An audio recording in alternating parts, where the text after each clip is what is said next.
Holy Bible. Genesis. Chapter 3. Genesis.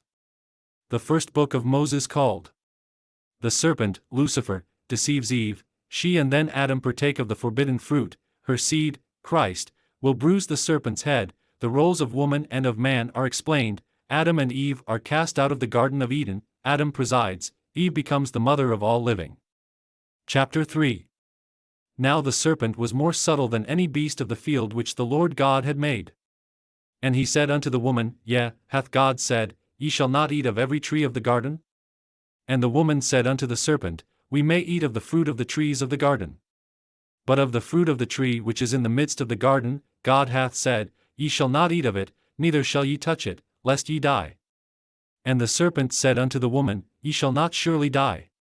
For God doth know that in the day ye eat thereof, then your eyes shall be opened, and ye shall be as gods, knowing good and evil.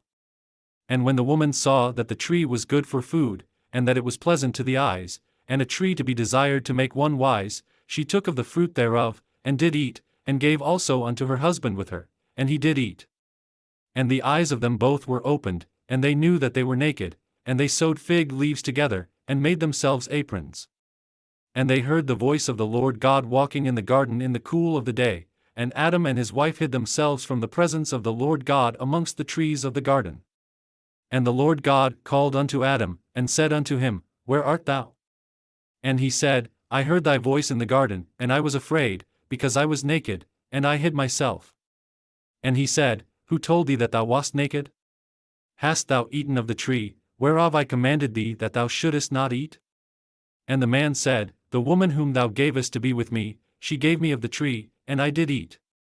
And the Lord God said unto the woman, What is this that thou hast done? And the woman said, The serpent beguiled me, and I did eat. And the Lord God said unto the serpent, Because thou hast done this, thou art cursed above all cattle, and above every beast of the field. Upon thy belly shalt thou go, and dust shalt thou eat all the days of thy life. And I will put enmity between thee and the woman, and between thy seed and her seed. It shall bruise thy head, and thou shalt bruise his heel. Unto the woman he said, I will greatly multiply thy sorrow and thy conception. In sorrow thou shalt bring forth children, and thy desire shall be to thy husband, and he shall rule over thee. And unto Adam he said, Because thou hast hearkened unto the voice of thy wife, and hast eaten of the tree, of which I commanded thee, saying, Thou shalt not eat of it, cursed is the ground for thy sake, in sorrow shalt thou eat of it all the days of thy life. Thorns also and thistles shall it bring forth to thee, and thou shalt eat the herb of the field. In the sweat of thy face shalt thou eat bread, till thou return unto the ground, for out of it wast thou taken, for dust thou art, and unto dust shalt thou return. And Adam called his wife's name Eve, because she was the mother of all living. Unto Adam also and to his wife did the Lord God make coats of skins, and clothed them.